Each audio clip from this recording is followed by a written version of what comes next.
So let's kind of start out with maybe who's been naughty, who's been nice, what's been good this year in 2022 from a wireless perspective.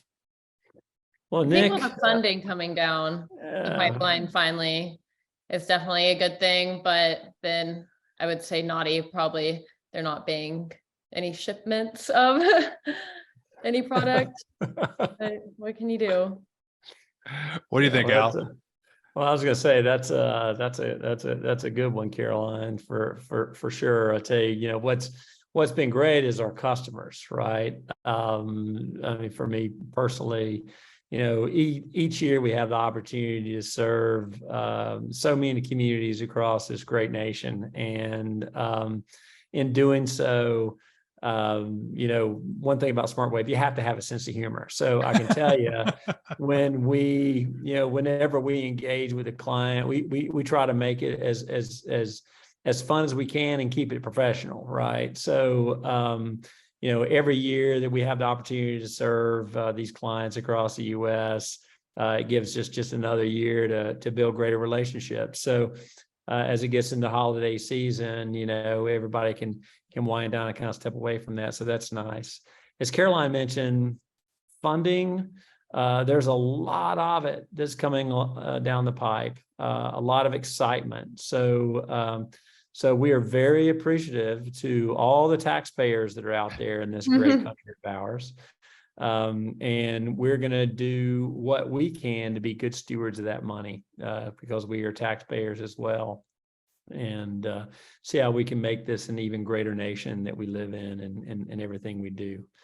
It's such a great, if you think about the amount of money that has come just this year alone,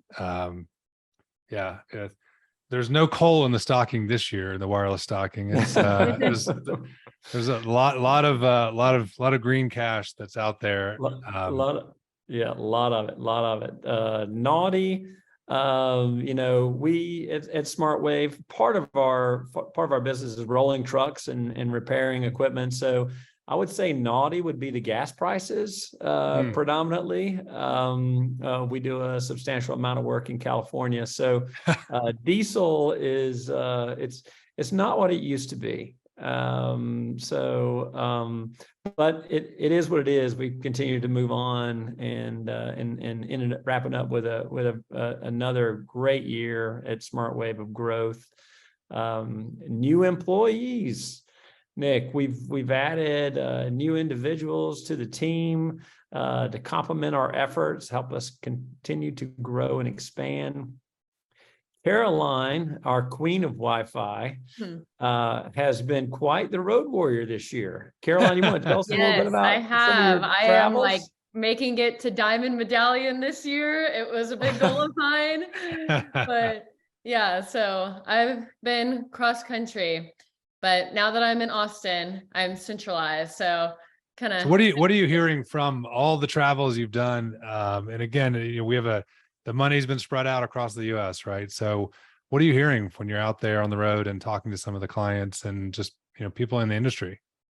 I think over the past year, a lot of people have actually come to realize the funding's here, because last year when I was traveling, going to these conferences, talking about grant funding, no one really knew what it was or if the money was actually going to come to them. They didn't know how to obtain it. But with all the different grants offices and ways to help them find that money, I think now, a year later, they actually have it in their hands and can spend it on these broadband networks.